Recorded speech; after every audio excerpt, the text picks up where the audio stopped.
정말 온갖 꽃들이 만발한 이런 참 좋은 계절을 누리게 하신 하나님께 감사드리고요.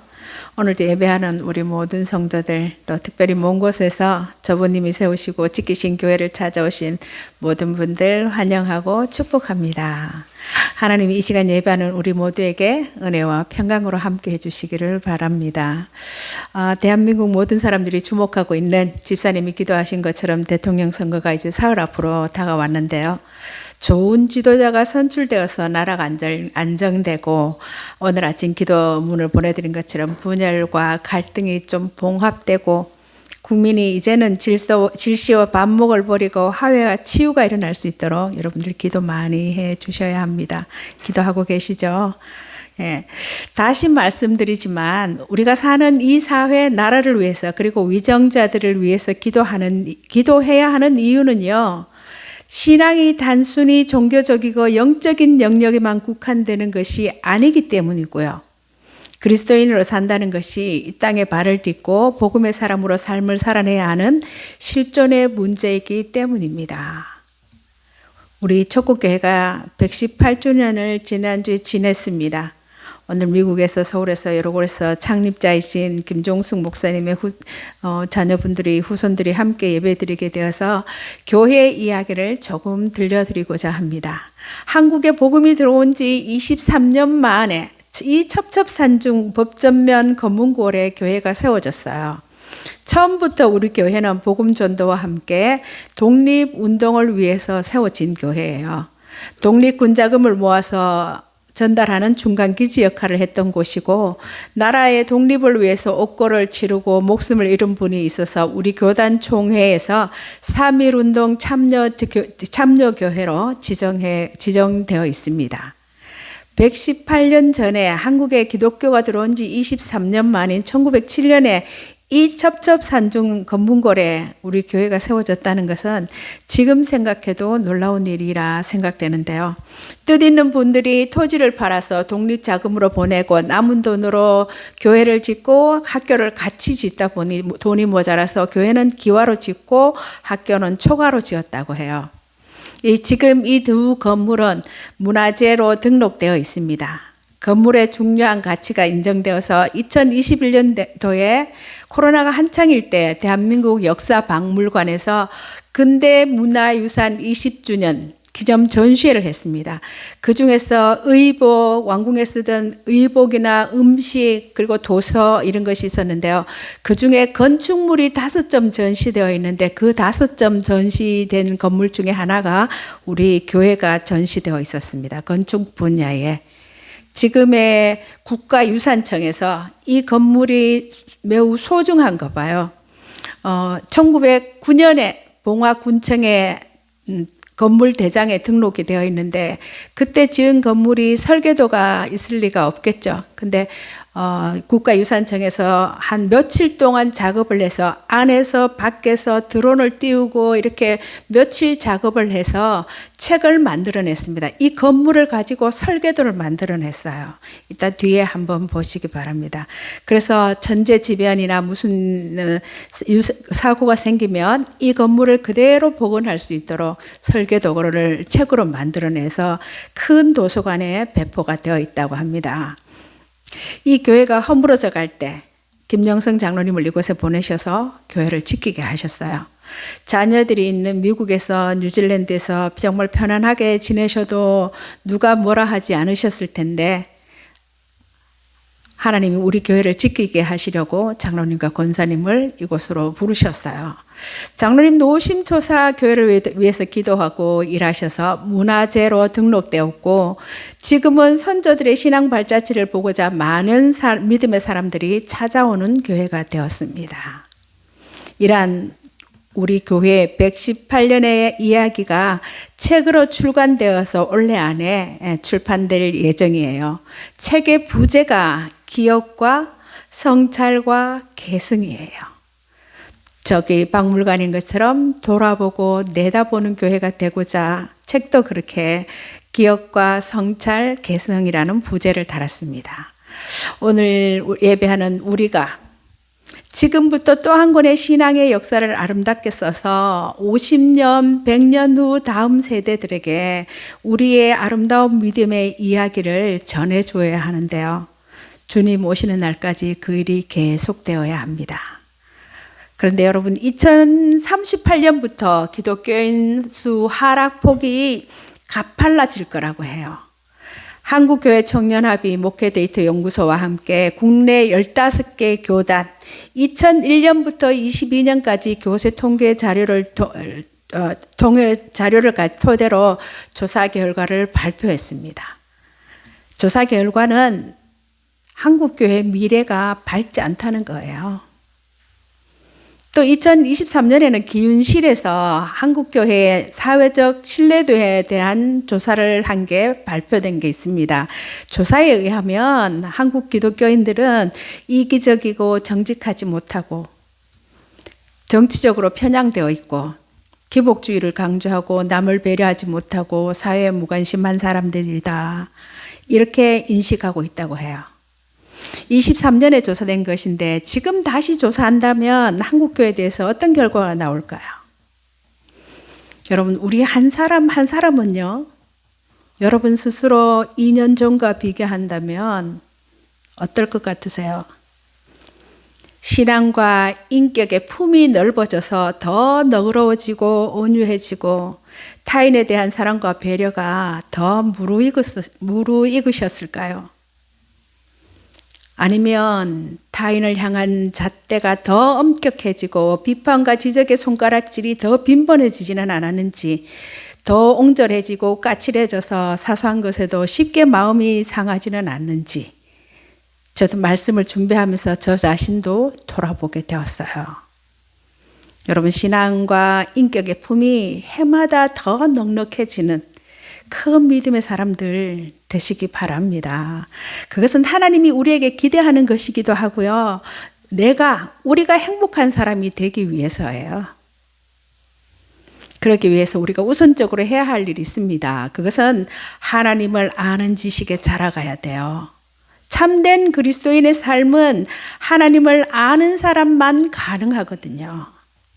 오늘 읽은 말씀을 세번역 성경으로 제가 다시 한번 읽어드릴게요. 기도할 때마다 여러분들을 생각하며 항상 하나님께 감사하고 있습니다. 우리 주 예수 그리스도의 아버지, 하나님이신 영광의 아버지께서 지혜와 계시의 영을 여러분에게 주셔서 하나님을 알게 하시고 여러분의 마음의 눈을 밝혀주셔서 하나님의 부르심에 속한 소망이 무엇이며 성도들에게 베푸시는 하나님의 영광스러운 상속이 얼마나 풍성한지를 여러분이 알게 되기를 바랍니다. 또한 믿는 사람인 우리에게 강한 힘으로 활동하시는 하나님의 능력이 얼마나 엄청난지를 여러분이 알기 바랍니다. 아멘. 지금 누가복음 말씀에 이어 사도행전 말씀을 전하고 있는데요. 오늘은 에베소 교회를 향한 바울의 기도를 통해서 하나님은 어떤 분이신지, 예수를 주와 구주로 고백하며 2025년을 사는 우리를 향해서 성경은 무엇이라고 말씀하시는지, 그 하나님 나라를 소망하고 확신하며 사는 그리스도인된 우리의 삶이 어떠해야 하는지 다시 한번 말씀을 통해 은혜를 나누고자 합니다. 여러분, 우리가 기독교 신앙을 선택했다는 것은 그리스도인의 삶을 살겠다는 선택이죠. 기독교 신앙을 배우기도 하고 고백할 수도 있고 확신할 수도 있지만 그렇다고 신앙이 다 된 것은 아니라는 거예요. 믿음은 지식이 아니거든요. 글자 속에만 있는 교리가 아니에요. 믿음은 단지 기독교 신앙을 이해하거나 고백하거나 확신하는 것이 아니라 그 믿음대로 살겠다는 의지와 실천, 그것을 믿음이라고 합니다. 이 시간 예배하는 우리 모두의 삶이 하나님의 진리인 성경을 알아가고 그 속에서 나와 세상을 향한 하나님의 뜻을 알아가면서 우리가 믿게 된 바를 삶의 모든 영역에서 드러내며 살아가는 좋은 하나님의 사람들 되시기 바랍니다. 여러분, 50년 후 후대가 오늘 우리의 이야기를 듣고 감동받을 그런 교회사를 쓰기 위해서 여러분 힘써 주세요. 은혜보다 이해를 이해하면 은혜가 온다라는 말씀 기억나시죠? 여러분들에게 누누이 말씀드리지만 신앙을 은혜로 시작했더라도 이해가 없으면 하나님이 예수님이 어떤 분인지에 대한 이해가 없으면 바른 신앙생활 유지하기 어려워요. 건강한 신앙생활 하기 어렵습니다.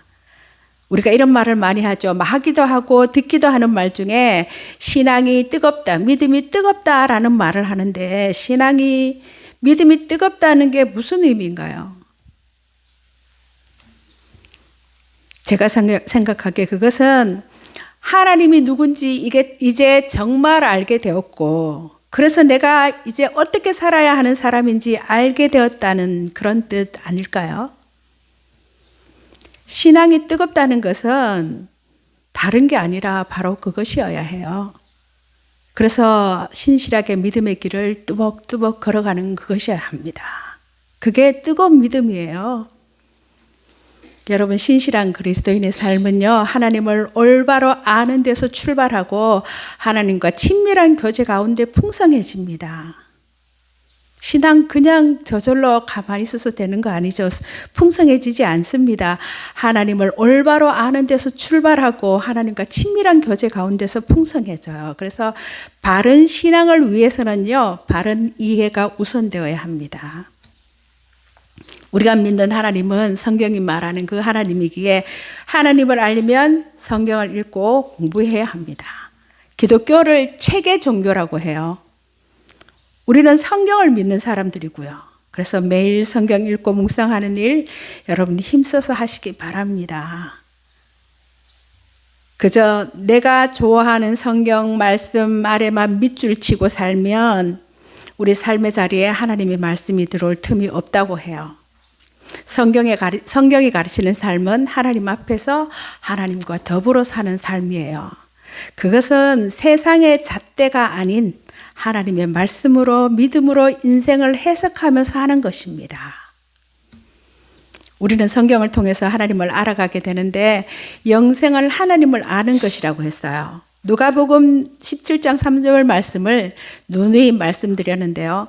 영생은 곧 유일하신 참 하나님과 그의 보내신 자 예수 그리스도를 아는 것이다. 일반적으로 우리가 영생이라고 하면 사후 저 천국에서 향유하게 될 그 어떤 것으로 알고 있지만 예수님은 현재 소유하고 있는 것으로 말씀하셨고요. 영생을 성부 하나님과 성자 예수 그리스도를 아는 지식과 동등한 것으로 말씀하고 계셔요. 여러분, 하나님을 아는 만큼 믿음이 생기고 자라게 됩니다. 그래서 온전한 믿음의 전제 조건은 주님에 대한 온전한 알미예요. 하나님이 누군지, 내가 누군지 알면 삶의 답이 나오잖아요.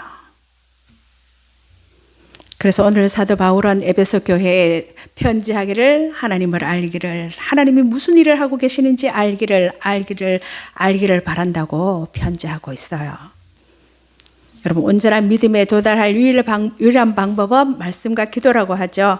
말씀과 기도는 인간의 소원을 이루기 위한 수단이나 방편이 아니고 그것은 하나님의 백성이 하나님의 뜻을 알고 하나님의 뜻대로 살기 위한 유일한 통로라는 것입니다. 그래서 말씀을 본다는 것은 내가 내 삶의 최종 권위자가 아니라 하나님이 내 삶의 최종 권위자이시고 결정권자고 통치자임을 인정하는 행위고요. 우리가 하나님 말씀을 읽고 묵상하며 살 때만 나는 내 하나님이 되고 너는 내 백성이 되리라 하신 그 언약 관계를 누릴 수가 있어요. 스마트폰 프로필에 앞에 글에 이런 글을 넣어둔 것을 보았어요. 내가 주일을 지키는 것이 아니라 주일이 나를 지킨다. 내가 말씀을 읽는 것이 아니라 말씀이 나를 읽는다라고요. 여러분, 사실 우리가 믿음을 지키는 게 아니라 믿음이 우리를 지켜줍니다. 내가 믿음을 지키는 것이 아니라 믿음이 나를 지켜줘요. 그렇지 않은가요? 믿음이 우리를 지켜준다는 게 성경의 약속입니다. 여러분, 오늘 한국교회는 여전히 많은 교회에서 매주일마다 하나님 말씀이 동시다발적으로 선포되고 있고, 미디어의 발달로 우리는 원하는 설교를, 좋은 말씀을 언제 어디서든지 들을 수 있는 시대를 살고 있어요. 이렇게 수많은 설교가 유통되고 있고 흘러다니고 있는데, 좋은 말씀은 다 듣고 있는데 우리 그리스도인들의 모습이 왜 이렇게 매력적이지 않을까요?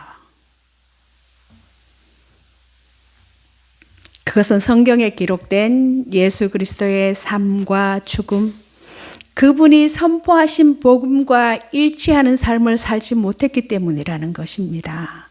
달리 말하면 하나님도 모르고 성경도 잘 모른다는 거예요. 누가복음에 이어 사도행전 강해를 시작하면서 부활 이야기를 아직도 하고 있는데요. 예수님의 부활을 믿음으로 고백하는 우리에게 먼저 요구되는 것은 더 열정적인 믿음과 확신이 아니라 더 바른 지식이에요. 엠마오 도상의 두 제자와 그 부활 주변에 있었던 사람들이 바로 그 증인들입니다. 주님에 대한 온전한 알미, 온전한 믿음에 이르게 합니다. 그래서 성경 읽고 묵상하고 공부해야 하고요.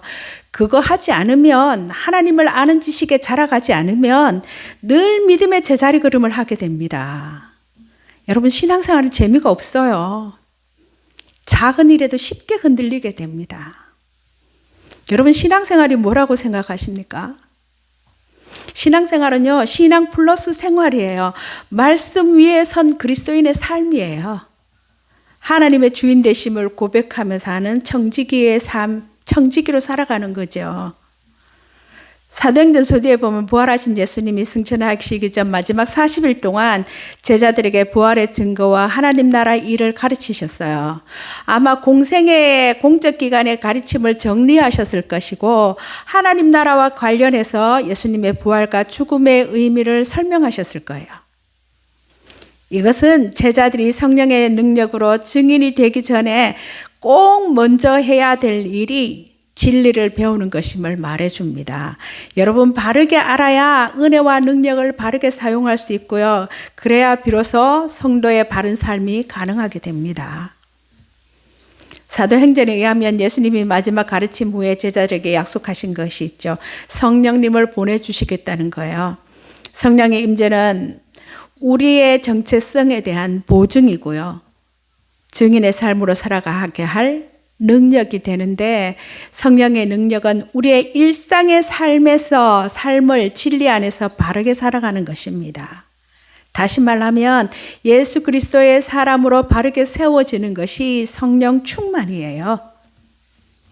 성령은 우리로 하여금 말씀에 대한 바른 판단력, 지혜, 이해를 가능하게 하시는 분입니다.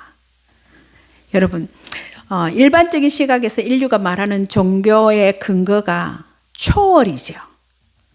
어떤 사회에서 종교가 종교로서 대접받을 때는 초월적인 요소를 담고 있어야 돼요. 남이 못 고치는 병을 고치거나 천재지변을 미리 예언하든지 하는 일반 상식을 넘어선 초월적인 역사가 있을 때 그 종교는 대접을 받아왔어요. 그런데 여러분, 기독교 신앙의 가치와 기준, 그리고 권위는 어디에 있을까요? 기독교는 그 신앙의 가치와 기준과 권위를 초월이 아니라 계시에 두고 있습니다. 기독교 신앙의 핵심은 그가 얼마나 놀라운 체험을 했는가가 아니고 언제나 하나님을 아는가라는 것에 있다는 거예요. 그래서 우리의 모든 신앙의 내용은 하나님이 누군지를 알아가는 것에 초점이 모아져야 되고요. 그것은 결국 내가 누구인지를 아는 것으로 나아가게 되죠. 하나님의 관심은 우리가 무엇을 하느냐, 얼마나 가졌느냐가 아닙니다. 호세아 6장 6절에는 이런 말씀이 있죠. 나는 인애를 원하고 제사를 원하지 아니하며 번제보다 하나님을 아는 것을 원하노라 라고 하셨어요. 제사는 우리가 하나님 앞에 죽을 수밖에 없는 죄인이라는 메시지를 가지고 있는 속죄제고요. 이것을 예배로 가져오면 중요한 예배 내용이지만 그 중요함보다 하나님을 아는 것을 원하신다고 하셨어요. 엄숙함, 장엄한 이런 것은 하나님에 대한 지식보다는 인간의 종교적 장엄함을 자극하는 것이고, 사람이 볼 때는 대단해 보이고 고급스러워 보일지 모르지만 하나님이 보실 때는 사소한 것, 아무것도 아니라는 것입니다. 성경에 나오는 고린도 교회의 경우 그들이 속한 헬레니즘 문화 속에서 인간이 만들어낸 신들은 다양한 캐릭터를 가지고 있어요. 이 그리스 신들은 인격적인 수준은 낮지만 각자 어떤 힘들을 가지고 있다고 믿었죠. 이렇게 실체는 없지만 인간이 만들어낸 신들은 인간이 그 신을 가진 방법으로 구슬러서 자기가 원하는 것을 얻어내는 것이 중요한 목적이고, 그 신을 잘 이용하는 자가 능력 있는 제사장이 될 수 있었어요. 그러나 기독교 신앙은 그 내용이 생명으로 충만해지는 것이지 꿈이나 생시에 나타나는 어떤 초월적인 체험을 중요시하는 것은 성경 말씀에서 말씀하시는 것이 아니에요. 우리가 살아가면서 초월적인 경험을 하는 경우가 있습니다. 이것이 신기할 수 있지만 그것이 우리를 인격적으로 자라는 것으로 인도하지 못한다면 그것은 가짜라고 해요. 우리가 기독교인들이 간증 속에서 센 간증을 듣기도 하는데요. 그것을 들으면서 희열을 느끼고 감탄하는 것이 기독교 신앙이나 간증의 의도가 아니라는 것입니다. 그것은 우리가 옛날에 얼마나 못났는가, 그리고 우리가 얻은 구원이 얼마나 은혜로운가와 연결되어야 하고, 그 은혜로 얻은 은혜의 결과를 얻은 우리의 생명을 어떻게 소중하게 갖고 가고 있는가를 간증해야 한다는 것입니다. 신비한 체험은 그가 다른 사람보다 뛰어나다는 증거가 아닙니다. 다른 사람보다 더 큰 하나님의 은혜를 받고 있다는 증거도 아니고요. 그것을 다른 사람보다 더 신령한 증거로 이해하면 안 됩니다. 여러분, 우리의 체험은 하나님을 아는 지식으로 나아가야 돼요.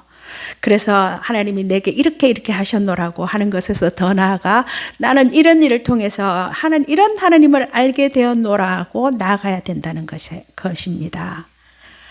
어떤 면에서 보면 남이 가지지 못한 독특한 신앙 체험은 그 사람이 얼마나 영적으로 열등한가를 드러내는 것이라고 해요.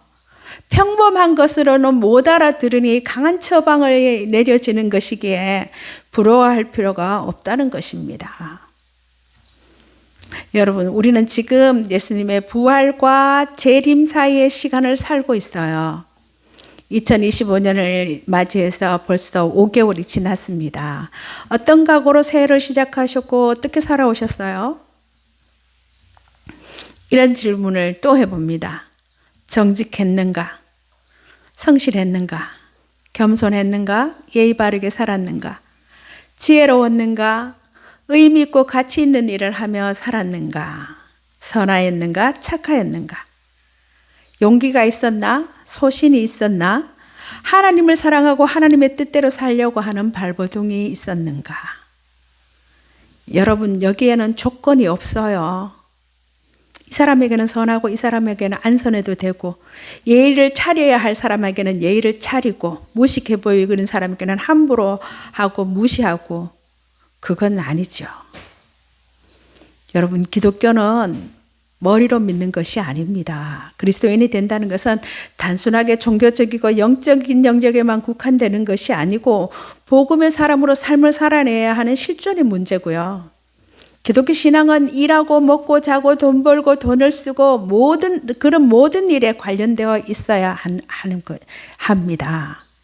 그게 일상에서 드려지는 예배, 하나님 앞에서의 삶이에요.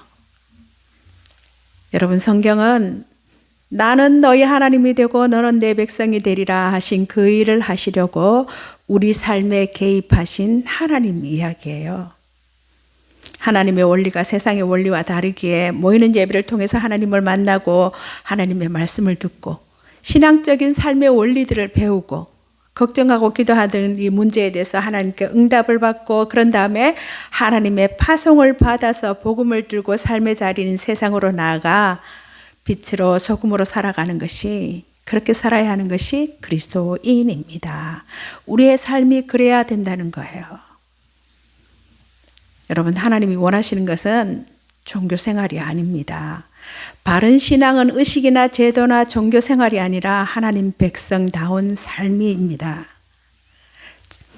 출애굽한 이스라엘 백성들이 가나안 땅에 들어가서 해야 할 일은 부강한 나라를 건설하는 것이 아니었어요. 그들이 힘써야 할 일은 하나님을 사랑하는 말씀 공동체를 세우는 일이었어요. 여러분, 참된 그리스도인의 삶은 하나님을 아는 것을 자라가야 잘할 수 있어요. 성경은 지적 동의에 그치는 신앙의 위태로움과 감정과 지식만 있고 행함이 없는 신앙의 공허함을 교훈하고 있습니다. 신앙은요, 나라를 선택하는 일이고 나의 소속을 선택하는 일이고, 그것은 하나님 그분의 이야기에 함께 걷기를 선택하는 일입니다.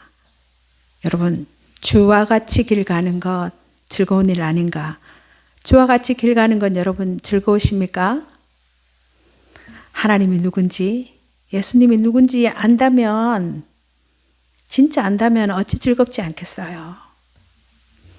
여러분, 하나님에 대한 신앙 고백이 내가 누군지, 나의 정체성을 정의하는 방식이 되고, 내가 사는 방식, 내가 사는 이유와 목적을 결정해야 합니다. 신앙은 오늘 우리에게 과거의 실패에 얽매이지 말고 현재가 전부인 듯한 탐욕을 버리고 미래에 대한 불확정적인 두려움을 떨치고 항상 현재이신 주님, 이미 임한 하나님 나라에서 하나님 나라 사람다운 삶을 살 것을 우리에게 도전합니다. 우리가 모두 힘써야 할 삶입니다. 주님은 우리에게 말씀 위에 삶을 얹어서 아는 만큼 살아내는 암과 삶의 선순환을 통해서 천근의 무게를 가진 묵직한 신앙을 요청하고 계셔요. 우리가 그런 믿음의 삶을 산다면 세상은 다시 우리를 향해 호감을 가지고 돌아보게 되지 않을까요? 여러분, 성경은 하나님 나라를 소망하는 우리 한 사람 한 사람이 하나님의 자녀이고 천국 백성임을 이마에 붙이고 손목에 기호로 메고 살아야 한대요. 부단한 실천과 순종으로 흔들리지 않는 믿음의 집을 지어가는 최후 승리를 위해 전진하는 우리 모든 성도들 되시기 바랍니다. 하나님의 다스림 아래서 하나님의 다스림 아래서 해방과 자유, 평안과 쉼, 치유와 회복을 경험하고 신체와 내면, 영혼과 전인격을 새롭게 창조하시는 하나님의 은혜 안에서 주님이 주시는 평안, 풍성에 누리면서 살아가는 좋은 하나님의 사람들 되시기를 간절히 바랍니다. 여러분, 온전한 믿음의 전제 조건은 주님에 대한 온전한 알미예요. 하나님은 지금도 살아계신 우리 아버지시고요. 여러분, 그 이름이 임마누엘입니다. 아시죠? 기도하겠습니다. 거룩하신 하나님 아버지, 은혜를 감사합니다. 부족한 저희들을 하나님의 자녀 삼으시고 생명의 길, 구원의 길, 영생의 길 걷게 하심을 감사합니다. 오늘도 주의 백성들이 함께 모여서 하나님 말씀으로 은혜 받게 하시고 하나님 예배하게 하시니 감사합니다. 이 시간도 귀한 말씀 주시고 함께 예배하게 하심을 감사하며 예수님의 이름으로 기도드립니다. 아멘.